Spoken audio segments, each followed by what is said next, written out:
खत्मे नबूवत डाकू आ मारिया उन्होंने रब बख्श देगा। तो जोड़ा उन्होंने गड्डियां अगे नसदा रहा उन्होंने रब बख्श देगा।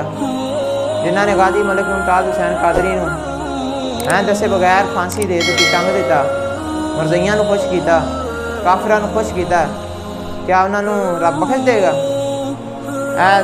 साढ़े उत्ते जिहड़ा इत्थे जुल्म होया साधो की मुरीद के रस्ते जाने सारे MA कॉलेज तो जिन्हें जुल्म किया बख्शे जाएंगे, जिन्हें जुल्म किया बख्शे जाएंगे। चौक यतीम खाना जिथे सीधे फैर होए और अगर उस दिन मुसलमान डिग जाते और उन्होंने गोलियां अपने सीने च ना लेंदे और गलियां बाजारां छुप जाते और अपन कुर्बानियां ना देंदे, अज दीन ते फिर वो बाहर वाला वेला नहीं सी रहना, फिर किसी ने सदियों बाद पता नहीं सिर चुकना सी कि नहीं।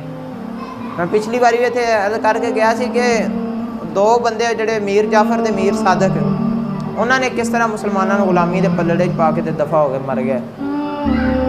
मीर जाफर जिसने नवाब सिराजुद्दौला नाल गरदारी करके अंग्रेज़ों नाल अपना हाथ पल्ला वधा के ते मीर जाफर नूं जिन्हें हरवाया है, जिस मीर जाफर हरवाया है मुसलमानों की, बांग्लादेश सब तो अमीर सूबा सी, सब तो अमीर सूबा